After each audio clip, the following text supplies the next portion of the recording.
Let me introduce them first. Okay, that would help, wouldn't it? Nikki Cummins in District 1, Holly Pickens in District 1, Diane Williams in District 4, and Paul Adamczak.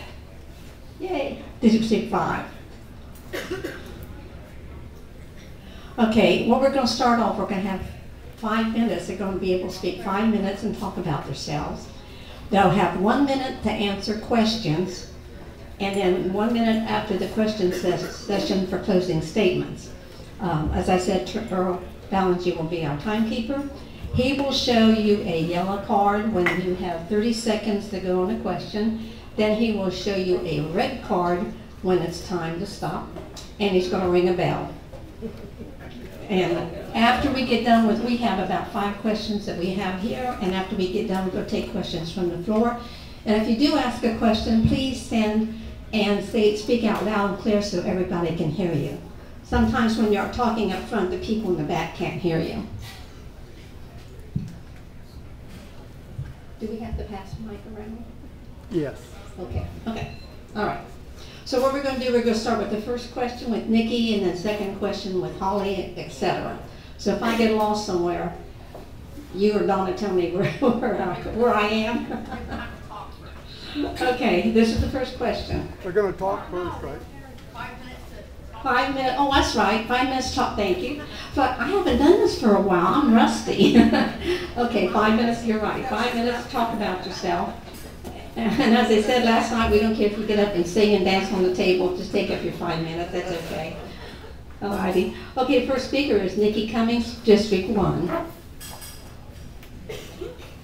Thank you for having me. I appreciate you being involved and engaged in the voting and all the information that the candidates have to offer.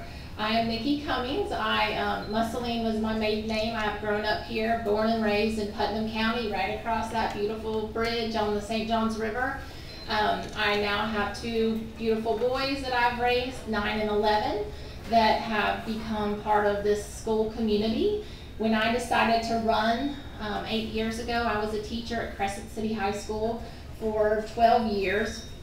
Roundabout then, I coached the golf team and became very involved with the community and learned a lot about education. I went to, before I was employed with the school district, I did attend, oh, is it 5 minutes? That's not 5 minutes. 5 minutes. 5 minutes. Okay. Oh, it's okay. I'm reading the clock wrong. Go ahead. Okay. 5 minutes.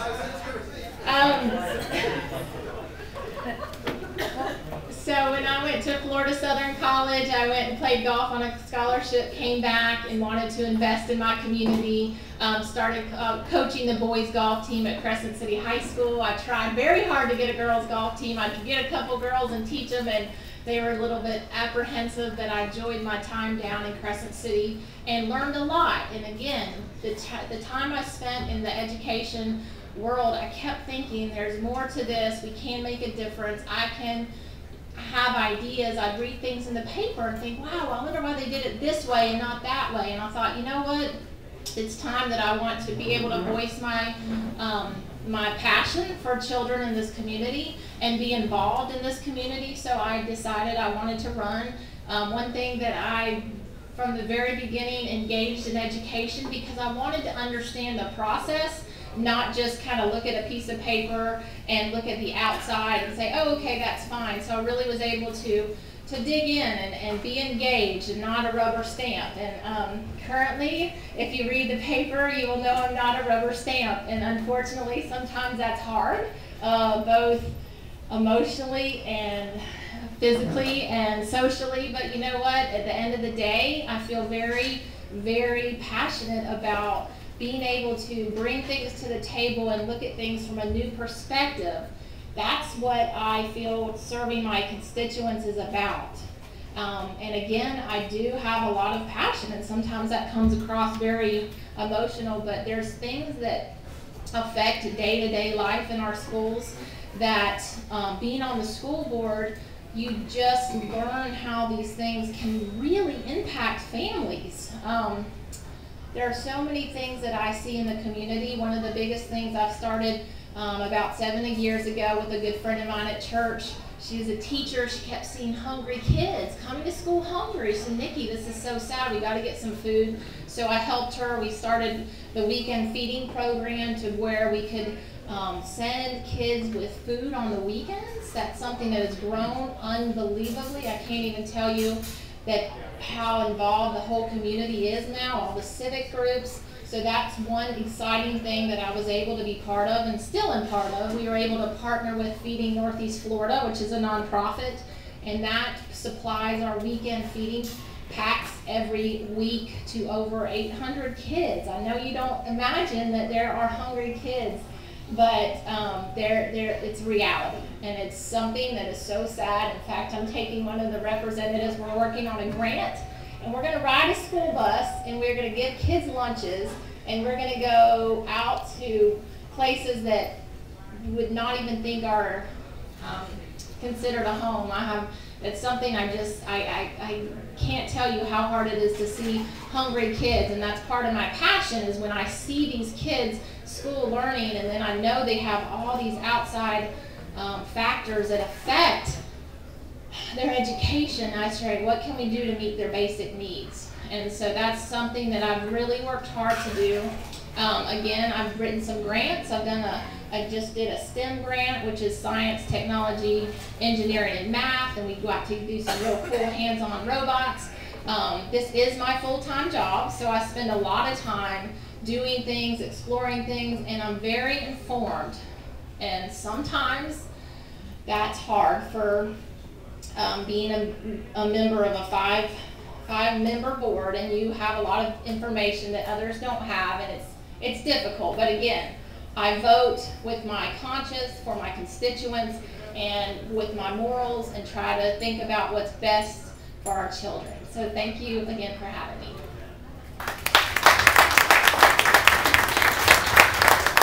Next is Holly Pickens from District 1. Hi.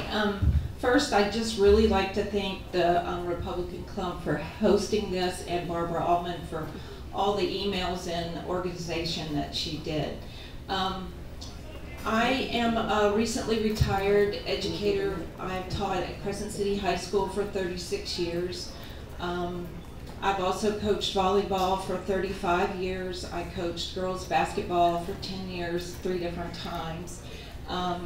I coached the girls tennis team, and I also just coached I was the assistant softball coach at Crescent City. My passion is much like Nikki's. I love these kids, and I feel like I have gotten a lot more from my students than I could have ever possibly have given them. And I had a wonderful career, and I decided to retire early. I decided to terminate my drop, so that I could possibly be elected to this position. That's how passionate I am. I chose to forego that and really be dedicated to this county. I've taught mainly physical education, personal fitness, but I also have had the opportunity to teach intensive reading and research and leadership skills. And that gave me an opportunity to see what a teacher goes through in the classroom, because it's a little bit different when you're in the gymnasium. They kind of really like it in the gymnasium. But so that gave me an awareness for what a classroom teacher goes through daily. I'm married to Bill Pickens, and we have 2 sons, Ian and Bobby. Ian is married to his wife Shanae. He's a defense attorney and she's a prosecutor. They're expecting their first child, so Bill and I will be grandparents for the first time. In September, we're going to welcome Isabella Ray to our family.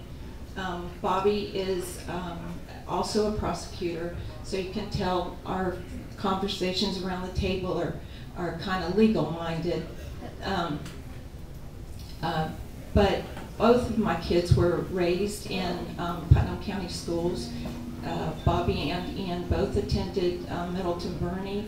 Then they went to Miller Intermediate and Crescent City. It was junior, senior high school then. Our oldest son did decide to go to St. Joe his junior and senior years. That was based on athletics, not academics. But I want to just say that they were successful, and I think in Putnam County we don't give the schools the credit for doing a good job. And you know, that may not have been the only reason that they're both a success, but that was the foundation, the educational foundation that let them be successful in college and in law school.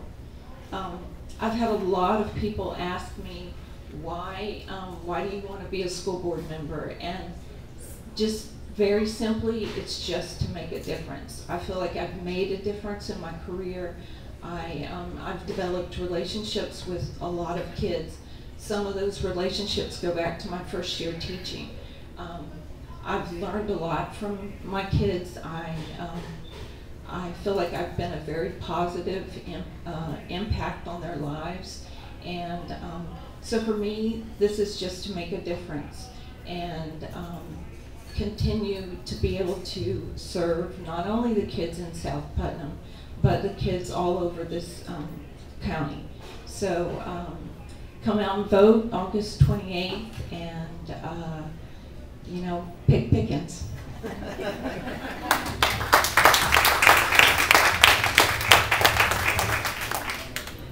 Thank you, Holly. Next we're going to have Diane Williams, and she's in District 4.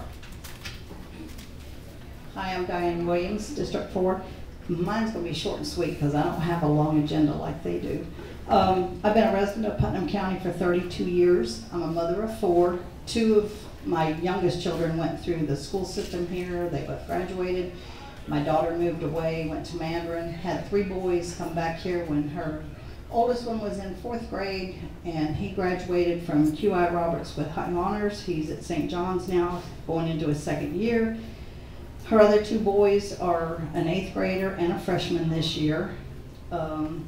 I've worked for the Putnam County School Board now for 3 years. I was a substitute teacher for 3 years. I was a one-on-one with an ESE 6th grader. And the last 3 years I've been with the Aquila Elementary as an ESE pre-K, 3, 4, and 5-year-olds, and I love my babies out there. So, but I've been involved with them for 7 years now. And I have a vested interest in becoming a Putnam County School Board member. Being an employee of the school district has opened my eyes to see different things that the schools need, the teachers, the administrators, and the challenges, multitude of challenges faced every day by the teachers and parents. And my vision is to reestablish stability, professionalism on the school board, help to make our school board an example for our county, not the laughing stock. We need new leadership, a new direction, and a new vision. And I want to be a part of that change and bring new mindsets to the school board. I will show respect and consideration to the superintendent, my fellow board members, and the community. And I would like to thank the Republican Club here for hosting this tonight, and like Holly said, to Barbara for going above and beyond. And I would appreciate your vote on August 28th.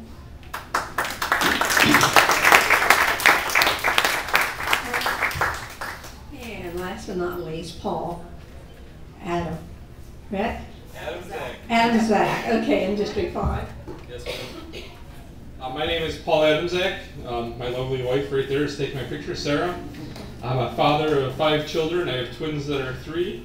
I have a son who is 5, a daughter who's 6, and a daughter who moved down to be with us at the beginning of last year's school year, who is 14. And you never know which one's going to be what in our house. So last year was the first year that Sarah and I had children in the district. It was kind of a frustrating thing for us. We're parents of 5. We had 3 that we were put in for the first time. One was going to pre-K, one was going to kindergarten. And we had a lot of experiences where just finding basic information was difficult for us. Through that, I made trips to downtown, back to Palatka, back to our school in Aquila, and just it was like pulling hair. So finally, I think I have everything figured out after a year of doing that. So for next year, I think our kids will be in the programs they're supposed to be in and everything else. So I was brought here based on frustration of dealing with that, and that's how I decided to run for the school board. And in that process, I met 20 to 30 other parents that were dealing with similar things. I think we need to streamline processes for everything, for ESEs, for gifted. Gifted, currently there really isn't many resources in any of the schools. Aquila, for instance, doesn't even have advanced placement or anything as far as, so any kid that achieves well in Aquila, if they want to be in Cambridge or advanced placement, has to move to a different school. So I honestly think the school that Miss Diane is working in is one of the better schools in our elementary schools in our district, because basically you're losing the top 20% of their kids to all the other schools in the area. And they're still a C, close to B school at last year's rating. So they're one of the higher rated elementary schools in our district outside of Melrose. My background is I was a U.S. Navy sailor. I spent 4 years in the Navy. When I got out, I started at Dell EMC. At the time, it was EMC Corporation. Worked there for 20 plus years. I still work there. I'm an account manager, and I cover accounts in Jacksonville as Florida Blue, and in Nashville as Deloitte Touche. I've worked with high-level executives for the last 9 years. That's basically my job, is to be the interface back to our company to basically advocate for them back to Dell. For their decision makings around service, around what they want to purchase, around technology. I hold certifications in ITIL, Advanced Project Management, as well as Six Sigma. Six Sigma, I think, is something that we could utilize in all of our areas of government in Putnam County. There's something developed by GE with Jack Welch. It definitely applies to any meetings, any type of decision, any type of project management. They should all be led under a Six Sigma type environment. It gives you a strategy, it gives you a vision, and it allows you to have measurables to those strategies and those visions. I didn't come up here really for this part of it to talk about my stances on anything, because that's going to come from you guys. What you guys want to hear is what we'll bring. But I'm very concerned for our students with disabilities and our advanced placement students, and for the schools that aren't getting the resources they need, basically because you have to transfer your kids out in order to get them what they need, whether they like the school or not. That's basically where I'm at. Appreciate your vote come August 28th. Thank you.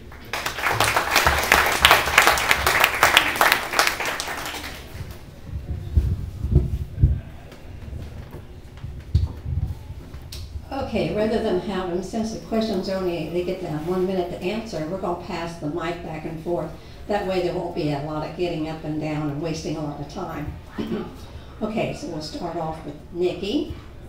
And the first question is, and all of you will answer the same question, do you feel you have the time and energy to devote to being on the school board? Absolutely. In fact, I've spent more time doing school board work in the past 6 months than I might have spent because of the involvement, and whenever the issues come up and things that you have to be very proactive in gaining information to make an informed decision. Energy, I have 2 boys that don't stop for anything, so they've trained me well for my job to be on the school board, to run and go, and I'm very involved with the local food bank, the feeding program, my church. So there's a lot of options that I have that I can get involved with and continue to be able to multitask, sometimes more than I think is possible. I need an extra hour a day and have more things on my to-do list, but I enjoy that very much. Okay, like I said, I'm recently retired. April 30th I retired, and before I retired I was going from 7 o'clock in the morning till 8 or 9 at night, and so I have plenty of energy. And I'm retired. I'm actually looking for things to do, so this is something that I will enjoy doing. It won't be a burden or a hardship at all. Yes, right now I'm at Aquila Elementary, but I plan on, if I win, giving up my job there, and this will be a full-time job for me. I have no other obligations. Yeah, so from an energy perspective, I'm a high energy person in general. That's just who I am. I've always been involved in multiple things since moving to Florida. It's the first time my wife and I haven't run one or several businesses on top of our regular work. I decided to take that time. I've been involved in coaching and stuff the last 20 plus years, since I guess 1997 when I was getting out of the Navy. I decided not to coach this year. I decided to run. Up until last year I was coaching T-ball, Little League, things like that. So I have as much time as it needs. I work from home. I'm in Putnam County 24/7. Outside of 1 day a week I go to Jacksonville, so thank you.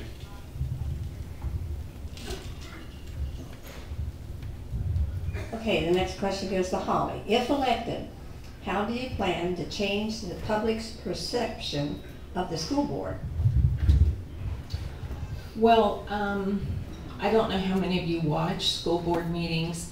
One thing that I think could be done very easily and would add a lot of professionalism is if everyone would be referred to by their title, like Miss Cummings or Dr. Cernsey, instead of first names. I know it's a small community, I know that you know people, but it just adds some professionalism when you use titles.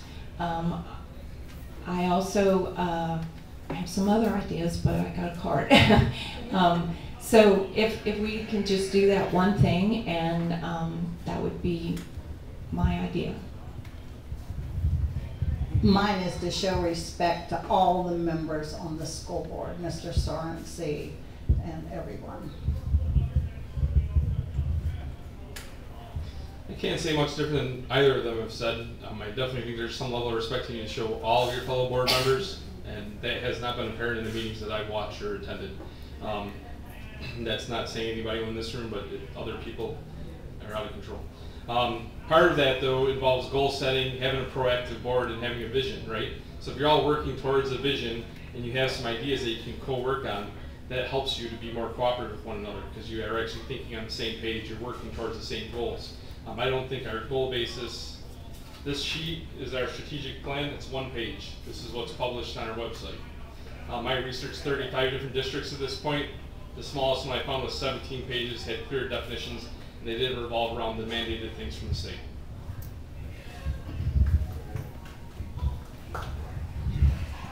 Keep in mind, Candace, when he shows that orange yellowish card, that means 30 seconds, so you have 30 seconds to complete your answer. Yeah,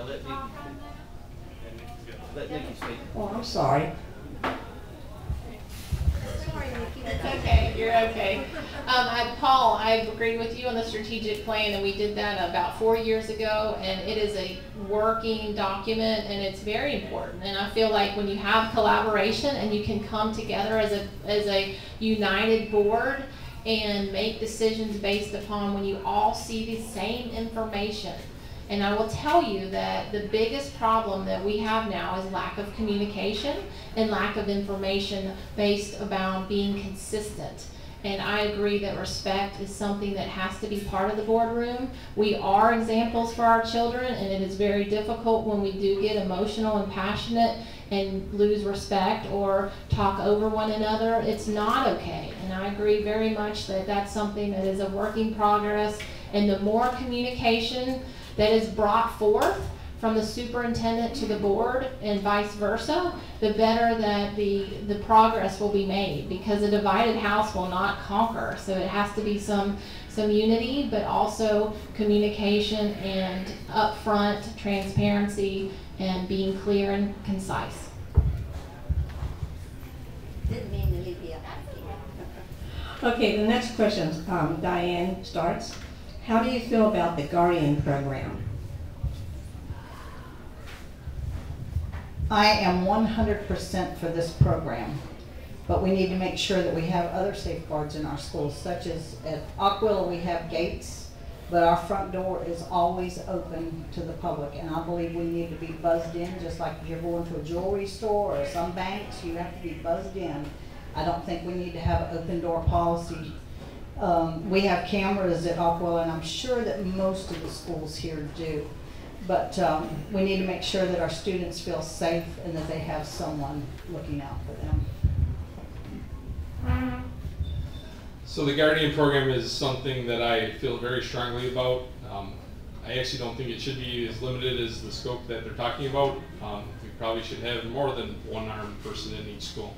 But that's only the beginning. There's a lot of things like Diana was mentioning about having the locked doors and things like that. That's been in place in school districts all over the country for 20 years, right, since Columbine. This didn't start down here in Florida. This started over 19 years ago in Colorado.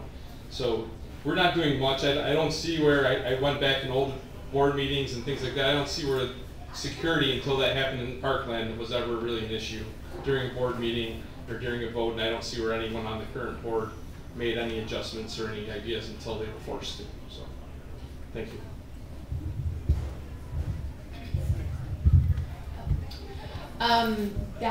This is a topic I could talk on for hours, because I literally have inches and full of research, because it's very tough for me, because I felt that the board needed to make an informed decision. We absolutely need to do more than just the guardians, and that's why I felt that this was not a stopping place to say guardians, and there was so much more to be proactive and be able to secure the hardening in the schools, when we have a person responsible for not just sitting at the front desk and answering phones and maybe have a gun on them, but we have a person that's proactively looking at gates and locks and parking lots and looking at suspicious characters.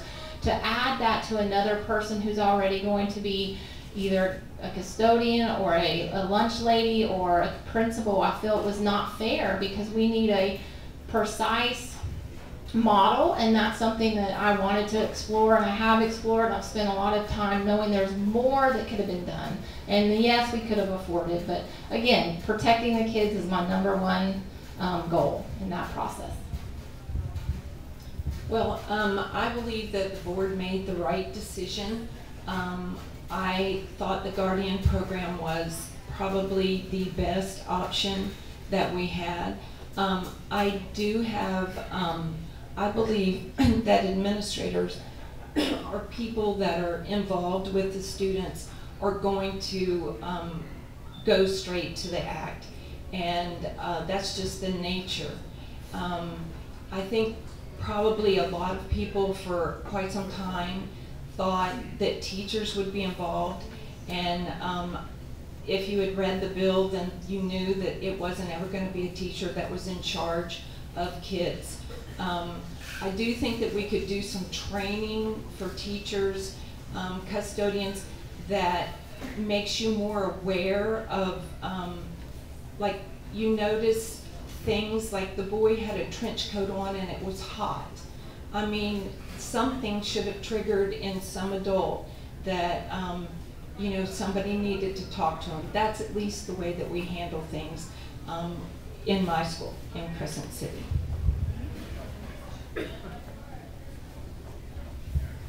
Next question goes to Paul. Along the same lines, now that the Guardian program is approved, what, if elected, would be your next step with regards to the security of the students? I believe the security of our schools, and every school in this country, needs to be a priority, and I think there should be a quarterly meeting at minimum set. That's a separate workshop every quarter where they discuss with whether we set up another task force that meets quarterly. We change that task force maybe yearly, and basically discuss all options beyond the Guardian program, including locking of doors, more cameras, kind of like what Holly was saying, having a plan, a strategic plan around what to do. There's several districts in the state that do have strategic plans. The active shooter, every person in that school has a role, including students. The students are aware before it occurs, where they're supposed to go, where they're supposed to hide, what doors are supposed to be locked, what classrooms. All this stuff needs to be put in place, and it's not going to happen in one day, and it should be an ongoing thing for perpetual. It should be for infinity. From now on, from now till we are all no longer here, that we should be thinking about how to improve security in our schools.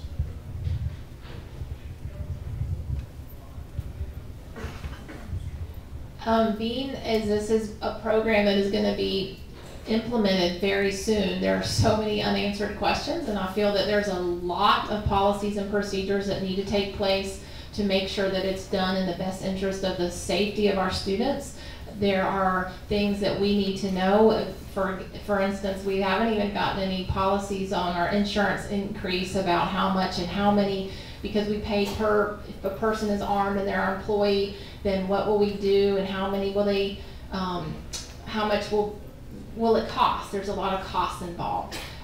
If there's more than one shooter and you hear shots and you don't know, and again, there's so many unanswered questions that, God forbid this does happen, I just don't want any knee-jerk reactions, because the state gave us a task that was monumentous, and it was a knee-jerk reaction, and we have to find out all the pros and cons in a very short amount of time. So there's a lot of discussion about policies and procedures to make sure no one is harmed in this process.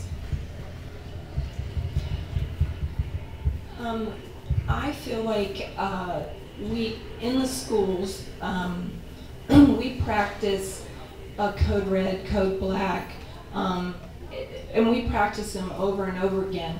And I do think I took them all extremely serious. And thank God, you know, we've had some Code Reds where we had to lock down. And it's, you know, it's scary. And it's scary for teenagers, but I think as long as teachers take it seriously and practice those codes, then at least kids have an idea of what to do. As far as locking down the school, I think that our principal went and had a group of kids that circled places that they felt unsafe at our school. And there's a lot of entrances into Crescent City High School. And we have a lot of fences. They're not the most attractive things, but they serve a purpose. And maybe at the beginning I didn't like the fence because as a PE teacher I had to go in and out of a lock gate.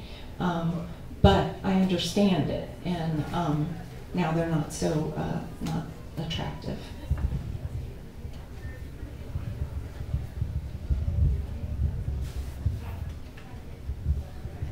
Well, I do know that by August the 14th, on the first day of school this year, that we have to have a plan in effect according to House Bill 7026. And at Aquila Elementary, like I said, I work with the little 3, 4, and 5-year-olds, and they know when we're having a lockdown, a Code Red. They know where to go. We go in the closet. They stay in there. They're very quiet, and they know if somebody's on campus. But I'm for having the schools locked all the time. The front door, we have gates and stuff that stay locked all day long, but we do need to keep our front doors locked.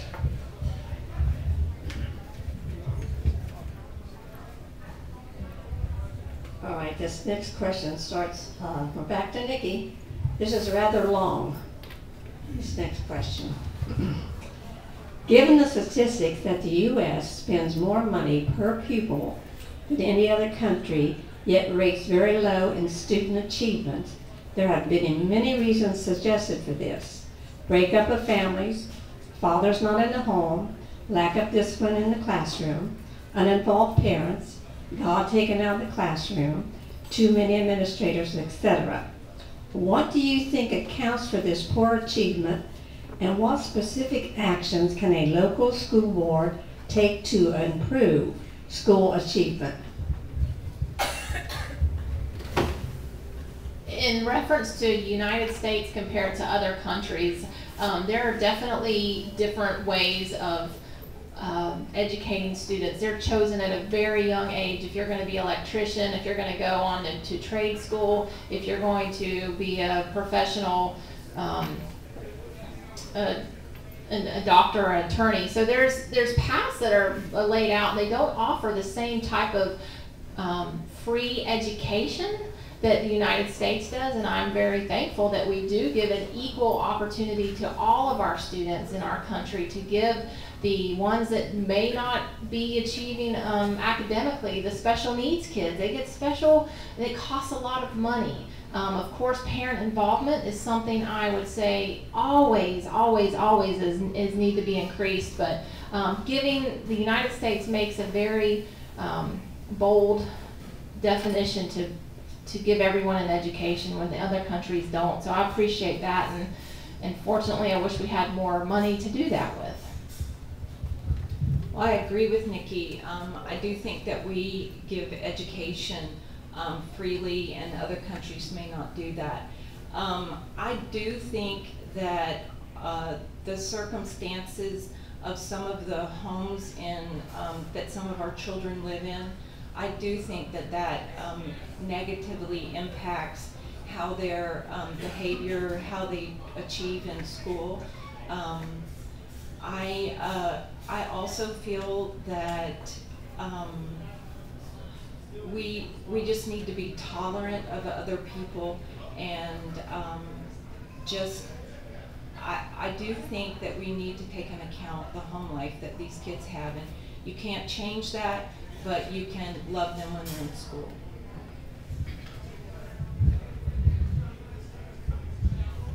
I agree with that, but we need to offer more VOTEX here in this county for our children. There's a lot that don't want to go to college. My grandson Cody is going to his second year in St. John's, and he fought his parents about going to college because he likes to work with his hands. He's an outdoor kid. He wants to do cars, trucks, everything. But I believe we need VOTEX. And like Holly said here, some of these kids, the homes that they come from are terrible, and the parents are not involved with them, and I just love all of them at the school. I'm here as a parent, and I plan to advocate for our students in our community. That is my role here. That will be my role on the board. This is a sheet that's printed off from the strategic plan of their goals for the next 5 years. Graduation rate has improved. 2016, we were ranked 66 out of 67 districts in Florida. Graduation in 2017, although it improved, we ranked 59th out of 67. Our goals here are all based on English language arts achievement, mathematics achievement, scientific achievement. There's nothing here that's strategic. This is all stuff they're mandated. As a board, as a district, we're mandated to track to. There's nothing strategic. We're not goaling on putting more kids in vocational schools, having a set number of kids that we want to get into college, having a set number of kids that we want to place in the workplace. Our goals are based on a number. Even if we achieve these numbers at the end of the 5-year target, we're still only ranked 30 of 67, 44 of 67, 26 of 67, and 38 of 67 in the 4 key areas of achievement. That's if we achieve 100% of that goal for the next 5 years. And that's assuming no other district improves in the next 5 years. Thank you.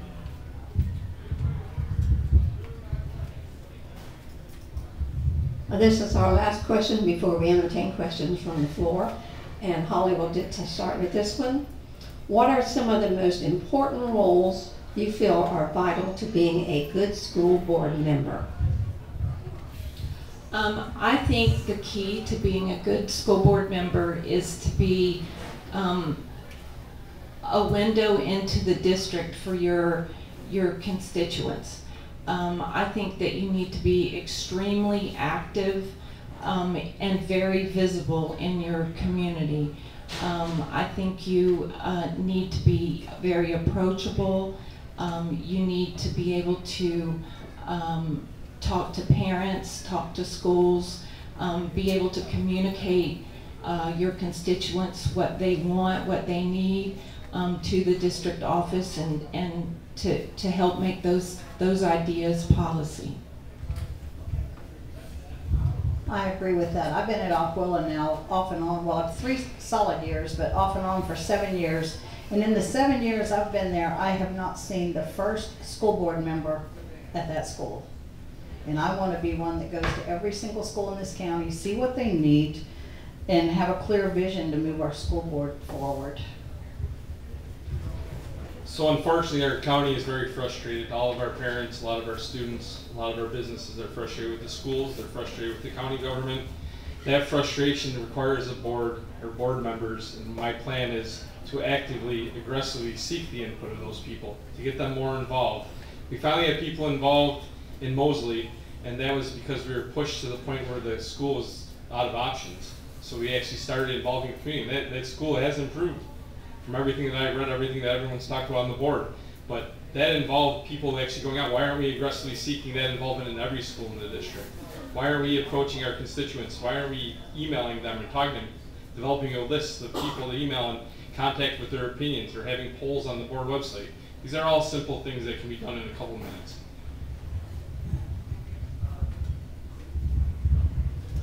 I definitely agree with the other candidates that being out and being involved in the community is a huge part of this job.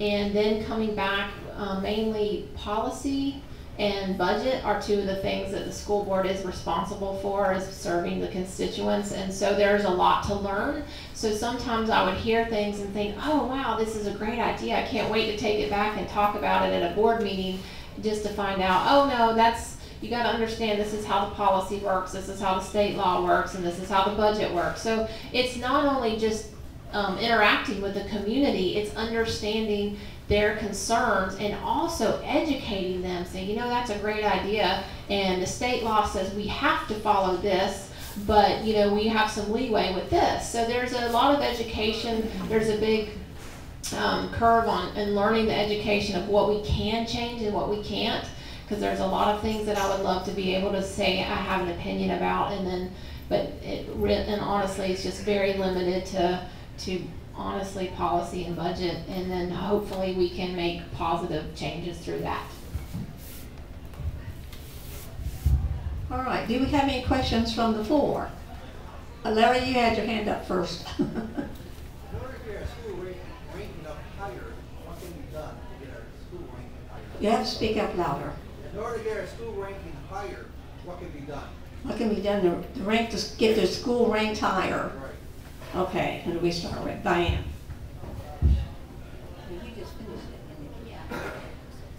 Holly.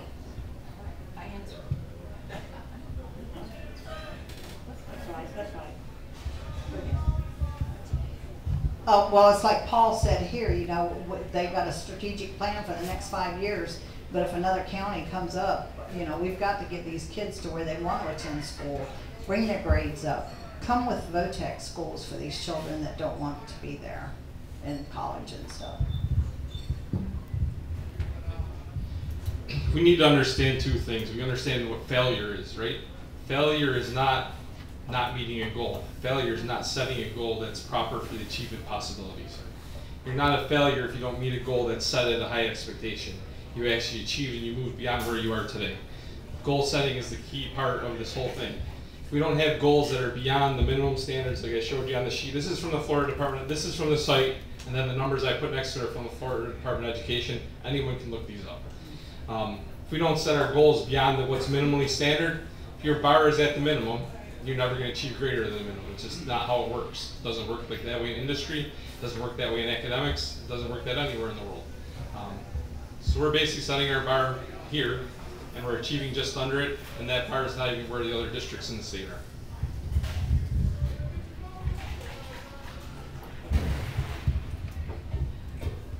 There are two things I feel that are very important to increase our rates across the state. The number one thing is enthusiasm in the classroom. If you cannot get your children excited about learning and offer them opportunities and goals and objectives that they see are reachable, like a VOTEC center for some, I agree with Diane 100%. We need to focus more on vocational opportunities. STEM education is a huge thing that is very important for kids to be exposed to, because they get excited about learning. When you get a kid excited about learning, they will increase. You don't have to worry about tests and standardized hammered in their heads. You just have to get them encouraged. And the second thing is changing our culture in this community. The parents have to value education.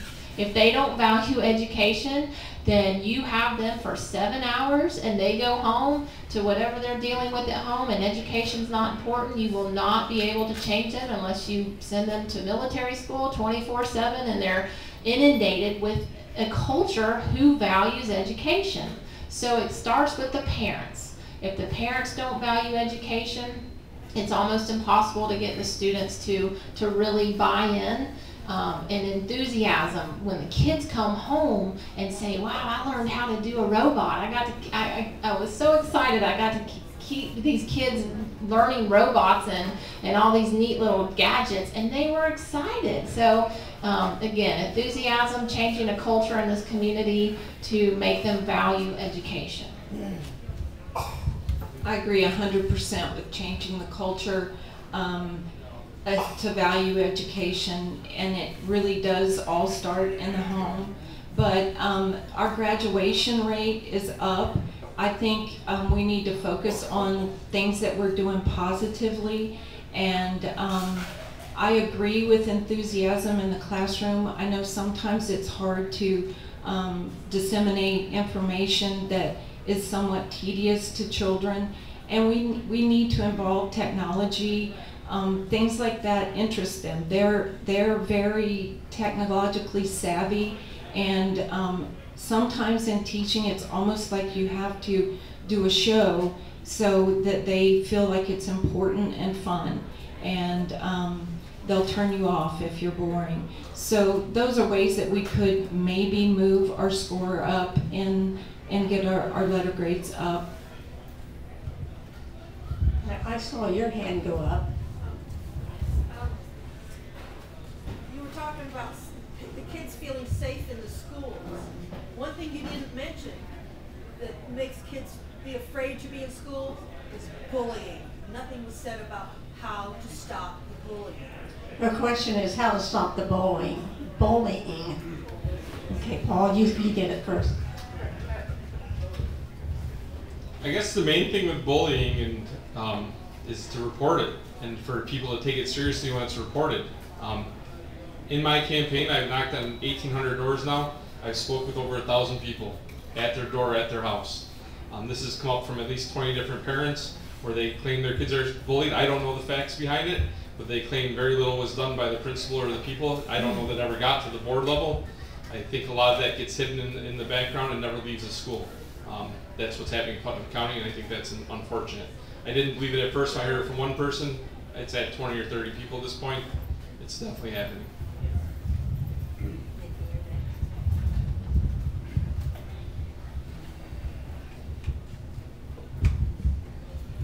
That's a great question, Sally. And I know being in the school district as long as you did, I'm sure you've seen it yourself with your own eyes. And it's heartbreaking. There's no doubt it is heartbreaking. And as an educator, you try so hard to figure out what's going on in this kid's mind. How do we change this mentality that it's okay to treat people so poorly? We have we can make all the policies. There's a huge policy about anti-bullying and reporting it and doing a bullying packet. I found that many parents will come to me and say, oh, my child, and I said, well, did you go to the principal, did you go to the teacher? And they feel, well, I didn't really know if it was serious, I didn't want to bother them. I'm like, the parents have to be an advocate for the kid in a young age in elementary, and sometimes the kids are scared to speak up, but I definitely feel that you have to teach your children to stand up for what's right and not be scared to speak out and not be scared to say, wait a minute, this isn't okay. So as the classroom teacher can tell this, we won't accept this behavior in this classroom. As a administrator, we won't accept this in the lunchroom or on the PE field or anywhere. There's got to be an expectancy of, if I tell my teacher I'm not going to be a tattletale, I'm going to be someone who's standing up and doing the right thing because I don't, not only for myself. So teaching the kids to have more confidence, I think, is a very good place to start with that. I feel like we need to make sure at the school level that parents feel safe when they come into the school, whether it's to complain about something or praise something. We need to also, as a teacher, you need to pay attention when a kid says that. And every case should be taken seriously. There's a line of communication, and sometimes somebody drops the ball, and that's really sad. But a lot of times it's not even reported to the school, so there's nothing that ends up being done about it. And I know one place that I've heard over and over again is the school bus. And that, we can get aides on the bus, but being a school bus driver, riding in a school bus, there's things that happen that adults are just totally not aware of. And it's not the driver's fault because they're driving. So, we put, in Crescent City, we have intermediate school kids middle school kids and high school kids together, and they're extremely crowded. And so if we could eliminate some of the overcrowding on the buses and make it a little bit easier for the adults that are in charge to witness some of these things, I think that might help. Well, I feel like our students need to be able to feel like they can go to the teacher, the administrator, or another child in the school if they're being bullied, and have someone that they can come to talk to if they're having problems at school or at home, because a lot of these kids have a bad home life, so when they come to school they take it out on other kids because they're so rejected and all. And out at Aquila where I'm at, we had a little incident probably about 6 months ago where a kid brought a paintball gun to school. And one of the parents, his little boy was in my classroom, and he got in a little bit of a altercation with the principal and the assistant principal and the guidance counselor and stuff. And it didn't go real well. And he's having a hard time because he wants to keep his little boy there in the ESE classroom. And he's having a hard time because he feels like that they're not giving him the time of day now because of the incident that happened. And it wasn't his son that brought the gun to school, it was another child. But they treated him like it was his problem. And I think you just need to get over it and move on. Okay, and I saw your hand up. What was your question? Kind of twofold. What do you think the median age of your classrooms are, school district-wise, and do you see this as an impediment to growth in Putnam County? So the first question is, what is the median age of your classrooms? Median age of the And classrooms. the second is, do you see this as an impediment or something that's productive toward the growth of Putnam County? Median age. No, the median age of your class. I'm talking about the infrastructure of your schools. Your classroom age, median. I'll give you a hint. It's 40 years old. Okay, so your median age of your classrooms are 40 years old. You have a lot of failing roofs, a lot of failing infrastructure, a lot of failing buildings. Is this good or bad for the growth of Putnam County? What will you do to improve that? Yes, the buildings and the construction is a huge part. The state did take our PICO dollars away, so there's no more of improving. Unless you have growth in your community, you can't have any type of impact fees that goes towards the school district to build new schools. So we're constantly coming up with creative ideas. We've just spent $4 or $5 million to in infrastructure, lights and LED, and improving all that we can, because you're correct. You can't have everything broken and try to teach in the classroom that's not innovative. We want to teach kids innovation, but if we don't have the classrooms and the structures to support that, it's very difficult. So it's a constant battle. I definitely think there's grants that we've gone and gotten. There's definitely, actually the $4 million is a loan that we had to take to update all the necessity repairs, but it's a huge part that always needs to be on the forefront of making the budget decisions so that you can provide a healthy learning environment for sure. I know at Crescent City our buildings are very old, except for the new part to Middleton Bernie. I myself have worked in the gym for 36 years, and we've had a leak in the gym for at least 20 of those 36 years. And we just recently had to replace the gym floor because some of the trusses were bad underneath the floor. It was really expensive. Also, there are cardboard paper boxes that are lined with a black garbage can cover, and they collect the water that goes down in a hallway. And it's been like that all year long, and the air conditioning people say that it's the roof, and the roofers say it's the air condition. I just think it should be fixed, and yet we just let that happen. So to me, if a child goes to a school that's not properly ventilated or doesn't have safe air to breathe. I think, yes, I do think that that affects their education. But unfortunately, that's really expensive, and there's so many things that we need that we end up just patching our buildings and just trying to keep on just with the process of education.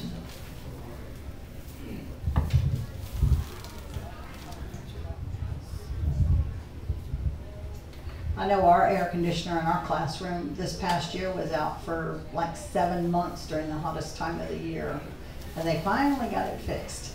But all the schools, I've subbed at Price Middle School, and they were a brand new school in 1986. And when I subbed there 4 years ago, their gym floor was completely needed redone, and they fought, and I believe it was finally finished last year.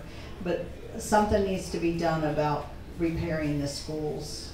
We don't have the money to build new, and we don't have enough children here to build new, but they could be repaired. So it's the meeting that I decided to run after out of frustration was in Crescent City. The next morning I went down and filed. So a woman from the audience came up and she turned in her card and she wanted to speak about the gym floor in Crescent City. That was funded by private money. That was not funded by the district, first of all. Some of it may have been, but not much. The board wasn't overly aware at the time that she said it, at least the people that reacted to her, that it was even happening, and the fixing actually was happening the day after that meeting. And that just seemed very disorganized to me and very strange. You have to be strategic in planning and working on buildings and anything. So they just did $3 million in lighting. Well, what's going to happen to that lighting when the roofs leak all over it? It's going to be ruined. So we spent $3 million to get something ruined. We probably should prioritize roofs. Any building in the world, you would prioritize the roof and the foundation. Those are the two first things. So if you don't have a roof and a foundation in any building, you shouldn't do another thing to that building until that's done.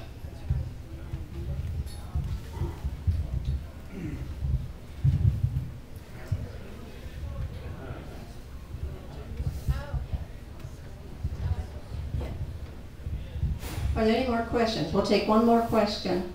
We'll take two more questions. She had her hand up. I have two passions that need to be addressed by school board. One is English.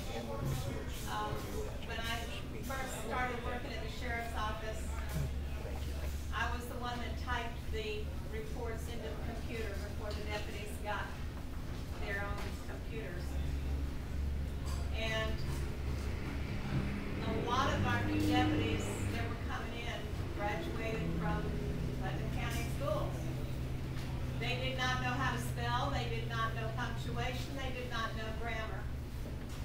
And I asked two different English teachers in Crescent City at that time, and was told that they're not English teachers, they're communications arts teachers. And I said, well, art of communication means spelling, grammar, and punctuation.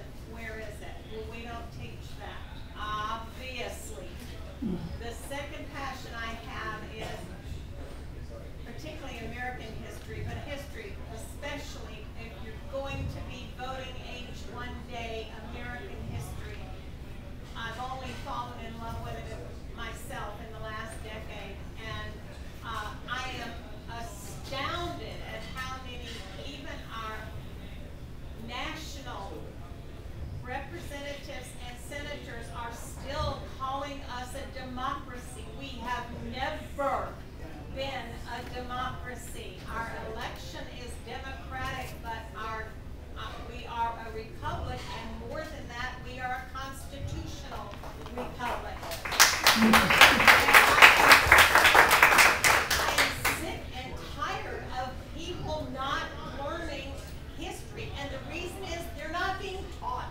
The teachers were not taught American history, and I am irate. I just want to. Okay, she's asking about how English and history is or is not being taught in the schools today. Well, U.S. history is a class that's offered or required of juniors. I know that it's a state assessed It has an EOC after it, so in order that the teacher has to teach certain standards in order for the kids to successfully complete the EOC. Language arts, we've had some great teachers at Crescent City. I will say that the state for a long time didn't really test punctuation, but now it is part of the writing test. So it is being tested, and I know that it's being taught. Maybe it's not being retained. I do think that we've gone away from spell check. I do it. I don't necessarily, I'll type in a word on my phone to make sure that I've spelled it correctly sometimes. So, one thing that texting has done is probably destroy our punctuation. And I don't know if we'll get that back. Hopefully, people will realize that professional, you can't do that when you are, a professional. Well, I'm at the elementary level, and they do teach language arts in Ockwell Elementary. And my 2 grandsons that are here tonight go to QI, and they are history buffs too. They're doing civics and world history at QI. So the word English is in the standards. It's called English Language Arts Achievement. It's not called Language Arts Achievement, both for the district and the state. So the word English is there. They're not achieving that here locally. We're 63rd of the 67 districts in the state. History, it's called Social Studies Achievement. We're 55th out of the 67 schools in the districts in the state. Again, even if we followed through and we achieved 100% of our targets based on our 5-year plan, we'd only be middle of the road English and history, and it would be worse for science and math. So yeah, we definitely need to find a different way. I like what they were talking about, having the teachings be more interesting. Maybe do a play on history, do something interesting that creates some involvement from the children and from the teachers. I made a post about it recently. It's part of mentoring and being a leader too, to find different ways to achieve your goals. You can't just keep doing the same thing, regurgitating the same stuff. My one daughter does have a plan she has limited abilities, and basically in her IEP, she's supposed to get the information for the notes and stuff for her studying. Teachers don't give her the notes because they don't have them. So as much as I'd like to say all our teachers are great, I can't say that. I know of the 7 teachers that my daughter had last year, I really respect and highly encourage 4 of them. The other 3 basically did nothing. So that's unfortunate, and that's the truth.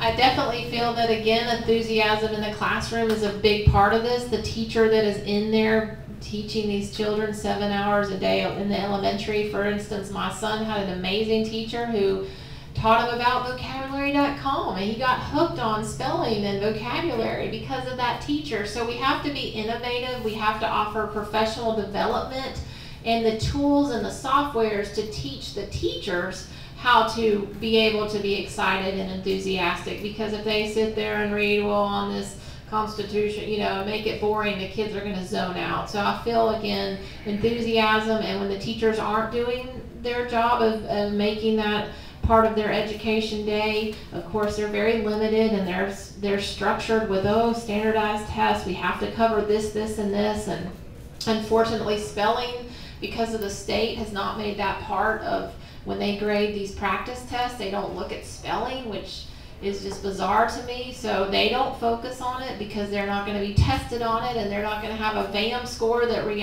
reflects whether or not their students can spell and punctuate. It's very frustrating. So I appreciate those teachers that go above and beyond to know and use common sense and say, you know what, I don't care what the test says, I'm going to do what I feel is in the best interest of my students, and make the extra effort for history and grammar and punctuation. And again, the school district, we have the ability to bring in professional development to get those things through to the teachers to involve that part of their daily activities and learning. I think there was one more question in the back. We touched upon something extremely important and critical to this community, and that's the value of education in the family. That must be addressed, and it must be addressed in a very effective manner. It has to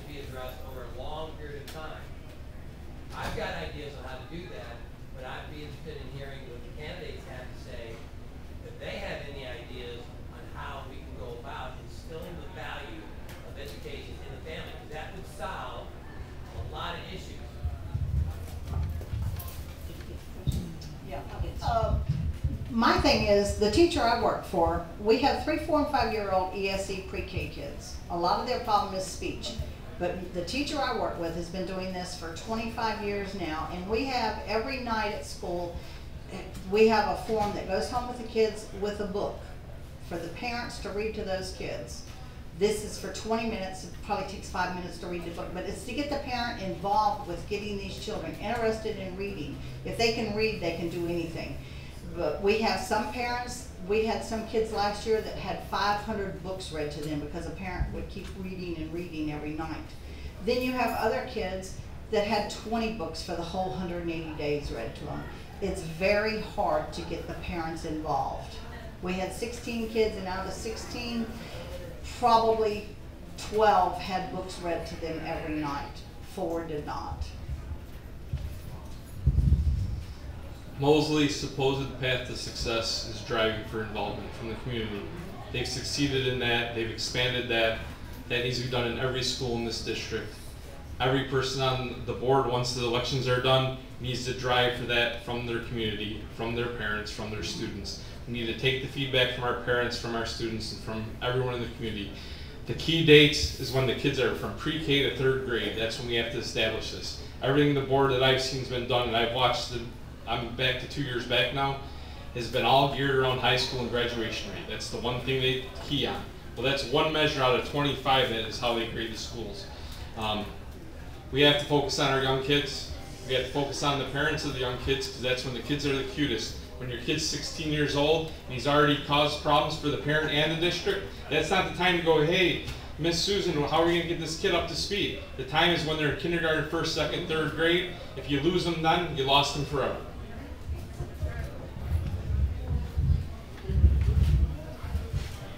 I also would like to add to that, Paul, I agree with that, and also teaching the parents how to be involved. We try to teach, we give nights where we say, hey, come learn how to help your kids, because I'm telling you, 4th and 5th grade, you look at some of the math and the decimals and the percentages, and the parents just don't have the ability. So they just kind of give up. Oh, I can't help you, ask your teacher. So we have to empower the teachers to be able to communicate with the parents, but really having the parents more involved with that is a huge part. But educating the parents, giving them the tools they need.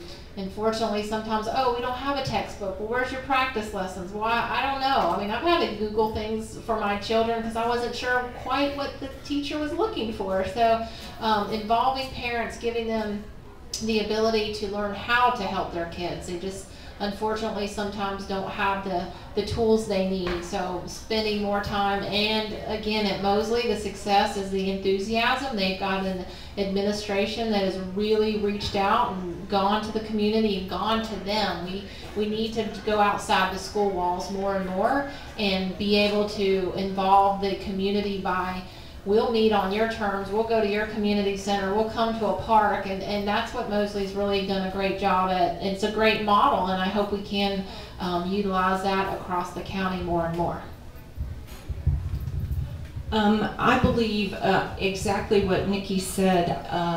The principals of the 3 schools in District 1, they've met, and the last 3 Sundays they've attended a Hispanic church. I'm sure most of you are aware that at Crescent City High School we're over 50% Hispanic, and it's hard for them to value education when they just see a manual labor job. And that's where getting kids involved in the vocational and getting their excitement and giving them the ability to go straight into the workforce, it will help everything. It will help our parents. It's hard. Some of them are just barely making ends meet, and it's hard to try to think beyond the high school. I just think that we need to continue and focus on positives. There's been a lot of negatives tonight. I'm a positive person. I think you get a lot more from somebody if you're really positive, and we can just help the parents, and hopefully they'll learn to be better parents. Okay, we're gonna wrap it up now. I'll make this a statement. Okay. No questions for them. I just want to say a few things. Thank y'all all for coming. I enjoyed listening to y'all. I've heard several key points. I believe that the family unit is crucial to the Lord's plan of salvation. It's crucial to our communities. It's also crucial to our civic government. We need to be really more in tune to the family needs.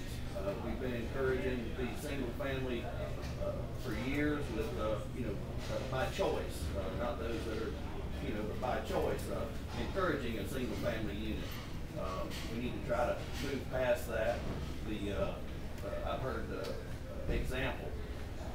I believe any of you that are on the board, that are going to be on the board, it starts at the top. There's got to be accountability from teachers, from administrators, from principals, and from board members. There has to be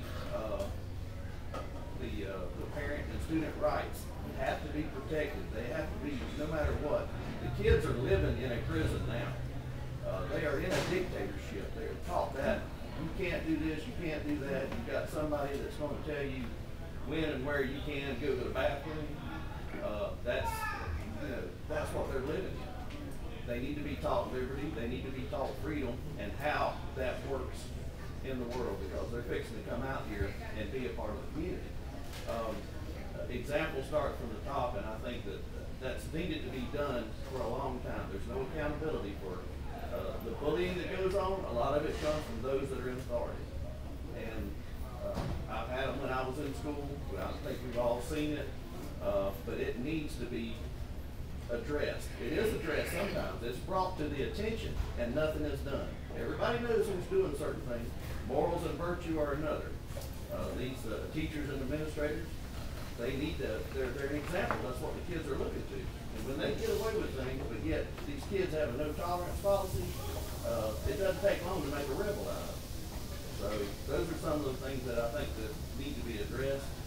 And also, we need to teach, of course, they need to have good books that will teach them how to live in society, how they can provide for themselves. And they ought to be able to rehearse the history of their country every time they open their lips. They need to know that. That's all right. Thank you for that. I'm sure each one of them sitting here took that to heart, what you said. Now they will have 1 minute for closing statements, and since Nikki started, Paul, you're going to finish it. Thank you for everyone coming out tonight in the forum. It's appreciated your attendance. As far as the negatives go, I'm not the one that created these goals. I'm not the one that created this document. It's what they're living by. It's what they're goaled on. That's the negative. The positive, we can change that. You said it's a living document. I don't see where it's been changed. It doesn't have much substance. If you look to our neighbors that are north in St. Johns County, their document's 44 pages. In no point in that document does it reference any one of these standards, any one of these measurables that's the minimum by the state. Everything they're goaled on is higher than this. It's all about wanting to do strategic things for students at different opportunities, in different courses, and in different environments. They offer different courses. I understand we don't get the budget, but we can't keep living in the life of excuses. You go door to door, you talk to people, the parents have the same excuses. We're a poor county, we're this, we're that. Well, we all have to push ourselves, we gotta push our kids to do better. Some of this doesn't cost any money. Some of it is just a matter of talking to everyone and getting out there. I don't know, I think that's where we need to improve. It's not about being negative at all, Holly, it's about being positive, and starting from a negative is what makes it difficult.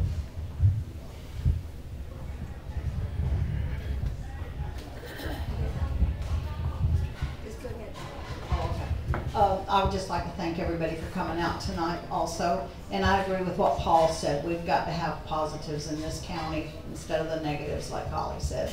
And I just appreciate everybody's vote on August 28th.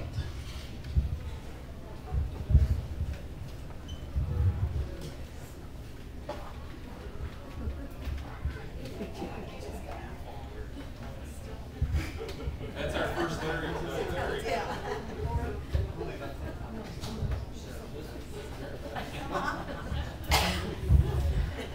Okay, like I said, I'm a real positive person. I do appreciate that Paul has dug out all the stats and and I've seen that sheet, and it is disheartening. And I do believe that if you set a high goal, you're going to achieve far more than if you just set your average goal. So that's what I push for. I want to make a difference. I want to be a positive impact on the students in Putnam County.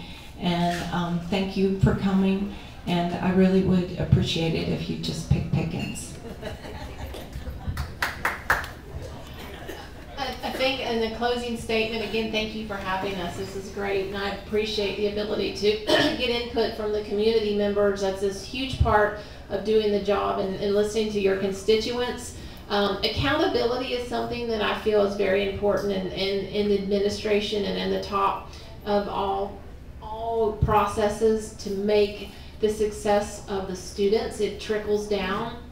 But again, enthusiasm in the classroom, if the teachers aren't happy, then it's hard for them to convey the importance of education in those children's lives. If they don't see that they're cared for and they really do matter, we have to continue to have that empathy that they are going through a lot of tough things in their home life, but also accountability. And again, if we don't have accountability at the administrative level, then we can't have accountability in the student level. So we expect a lot from our students, but yet we need to expect the same thing from the ones who are running the schools. Again, we have to have that ability to make informed decisions, have positive communication, and also not just have any knee-jerk reactions. Things have to be done in a precise and an orderly manner, not just something that is quick and done not according to a way that would show that progress is being made. So again, it's something that I believe wholeheartedly in, and I trust that I will continue to try to act with integrity and use morals in every decision I make on the school board. Okay, this concludes our school board forum. I think we ought to give them a hand.